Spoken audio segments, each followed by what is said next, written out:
Hoje nós vamos iniciar o livro Aceitação Radical: Como despertar o amor que cura o medo e a vergonha dentro de nós. O prefácio desse livro diz o seguinte: você tem em mãos um belo convite. Um convite a lembrar que é possível levar a sua vida com o coração sábio e suave de um Buda. Em Aceitação Radical, Tara Brach, a autora desse livro, amavelmente oferece uma compreensão transformadora e palavras de cura, frutos de seus muitos anos de prática como professora de meditação e psicoterapeuta. Tendo mergulhado no trabalho diário de recuperar a dignidade humana com compaixão e perdão sinceros, Tara oferece ensinamentos imediatos e tangíveis, derrubando as barreiras que impedem que sejamos plenamente vivos.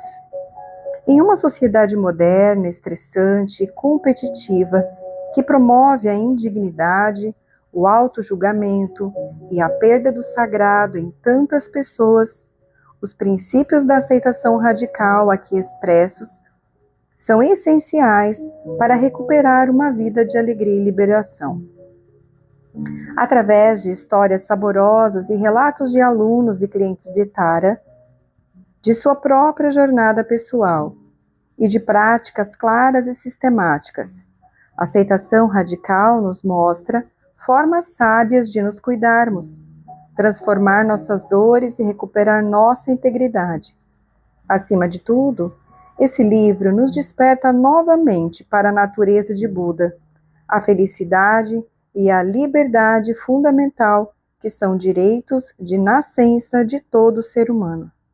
Leia essas páginas devagar, absorva essas palavras e práticas, permita que elas guiem você e abençoem o seu caminho.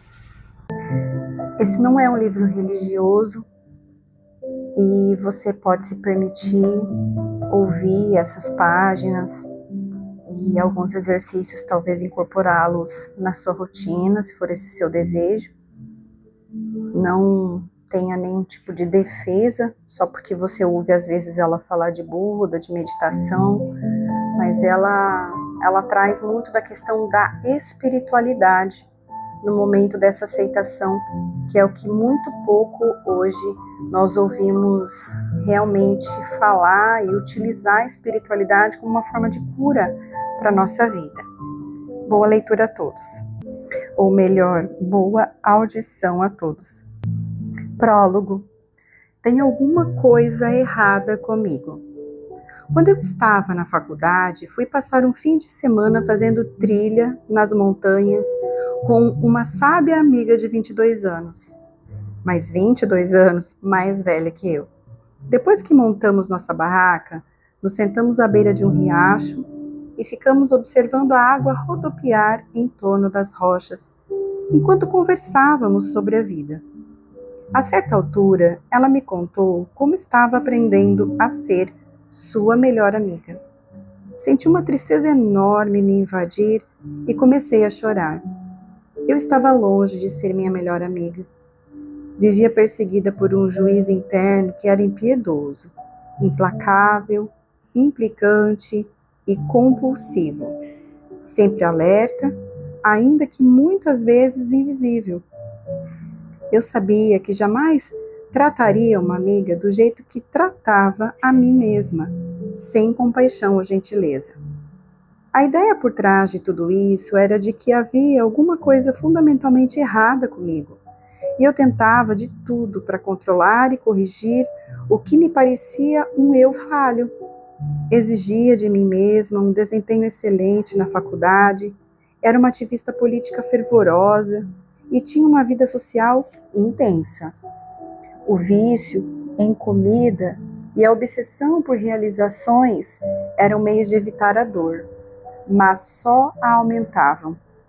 Minha busca por prazeres era saudável às vezes, na natureza, com amigas, mas também incluía uma impulsiva busca de emoções com drogas recreativas, sexo e outras aventuras. Aos olhos do mundo, eu era altamente funcional.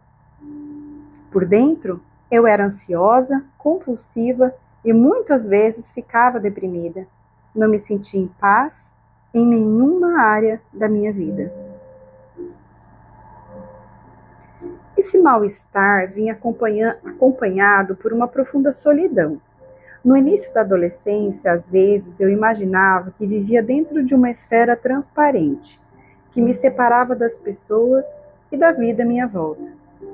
Quando eu estava bem comigo e à vontade com os outros, a bolha afinava, tornando-se quase um filete invisível de gás. Quando estava mal, ficava tão grossa que era como se os outros pudessem vê-la. Aprisionada por dentro, eu me sentia vazia e extremamente sozinha. Com o tempo, essa fantasia da bolha passou, mas mesmo assim, eu vivia com medo de desapontar alguém ou ser rejeitada. Com minha amiga de faculdade, era diferente. Eu confiava nela e podia me abrir por completo.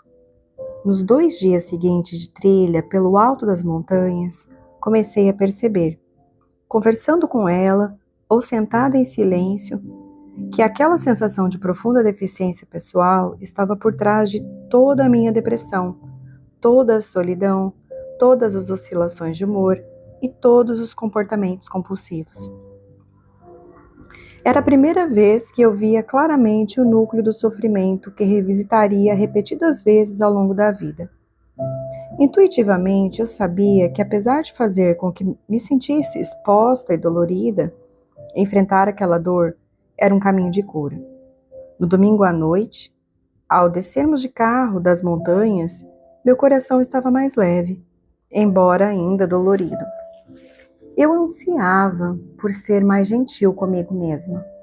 Ansiava por acolher minha experiência interna e me sentir mais conectada e mais à vontade com as pessoas ao meu redor.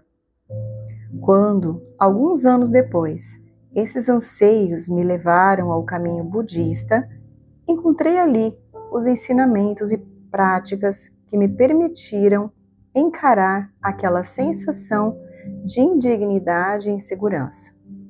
Eles me deram um meio de ver claramente o que estava acontecendo comigo e me mostraram como ter mais compaixão comigo mesma. Os ensinamentos do Buda também me ajudaram a desfazer a dolorosa e equivocada ideia de que eu estava sozinha no meu sofrimento, de que aquilo era um problema pessoal e, de algum modo, culpa minha. Nos últimos 20 anos, como psicóloga e professora budista, tive contato com milhares de clientes e alunos que me revelaram se sentirem oprimidos pela sensação de não serem bons o suficiente. Seja durante uma conversa, em um retiro de meditação de 10 dias, seja durante uma sessão de terapia semanal, o sofrimento, o medo de ser falho e não merecedor é basicamente o mesmo. Para muitas pessoas, tal sensação de deficiência está sempre à espreita. Basta um pequeno incidente. E esse pequeno incidente seria saber das realizações de alguém, ser criticado, se envolver numa discussão, cometer uma falha no trabalho. E isso faz já as pessoas sentirem que não estão bem. Então, só para complementar, pequenos incidentes podem fazer com que nós, de fato, fugimos da nossa amizade conosco mesmo e nós perdemos a nossa autocompaixão. E com isso, todo aquele repertório antigo de autocobrança e sensações de menos-valia voltam rapidamente. E a autora continua: nas palavras de uma amiga minha, a sensação de que há algo errado comigo é o gás tóxico invisível que estou sempre respirando. Quando nos enxergamos pelas lentes da insuficiência pessoal, ficamos prisioneiros do que chamo de transe da indignidade. Aprisionados nesse transe, não conseguimos perceber a verdade de quem realmente somos. Uma aluna de meditação, em um retiro em que eu estava lecionando, me contou sobre uma experiência que a levou a perceber a tragédia de viver um transe. Marilyn havia passado muitas horas sentada junto ao leito da morte da mãe. Lendo para a mãe, meditando junto dela, tarde da noite, segurando sua mão e dizendo repetidas vezes que a amava. A mãe estava inconsciente a maior parte do tempo, respirando com dificuldade e de forma irregular. Certo dia, antes do amanhecer, ela abriu os olhos de repente e olhou clara e fixamente para a filha. Sabe, murmurou a mãe, passei a vida toda achando que havia algo errado comigo, balançando ligeiramente a cabeça como quem dizia, que desperdício. Ela fechou os olhos e voltou a entrar em coma. Horas depois, veio a falecer. Não precisamos esperar até estarmos no leito da morte para perceber como desperdiçamos nossa preciosa vida acreditando haver algo errado conosco. O problema é que, devido à força desse nosso hábito de nos sentirmos insuficientes, despertar do transe exige não apenas uma resolução interna, mas também um treinamento ativo do coração e da mente. Com as práticas budistas de consciência, nos libertamos do sofrimento do transe, pois aprendemos a reconhecer o que é verdade no momento presente e acolher o que vemos com o coração aberto. Esse cultivo da atenção plena e da compaixão é o que chamo de aceitação radical.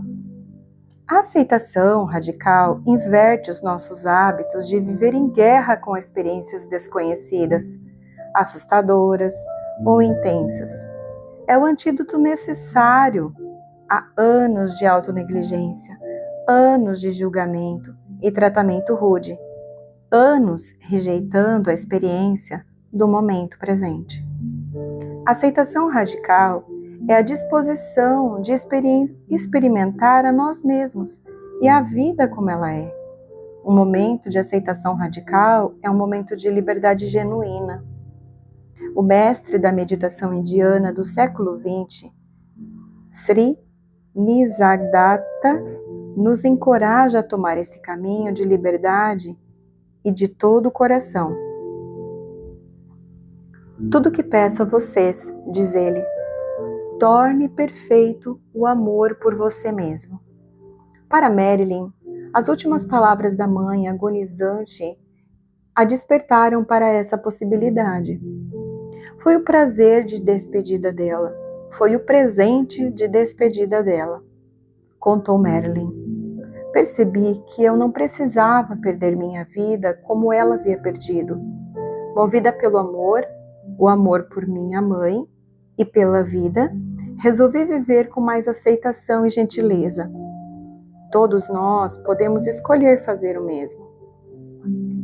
Quando praticamos a aceitação radical, começamos pelos nossos temores e feridas e descobrimos que nosso coração de compaixão se amplia sem limites. Ao nos cuidarmos com compaixão, ficamos livres para amar este mundo vivo. É a bênção da aceitação radical. Quando nos libertamos do sofrimento do "tem alguma coisa errada comigo", confiamos e expressamos a plenitude de quem somos. Que os ensinamentos desse livro nos sirvam enquanto despertamos juntos. Que cada uma de nós descubra a pura percepção e o amor que são nossa natureza mais profunda. Que nossa consciência amorosa envolva todos os seres por toda parte.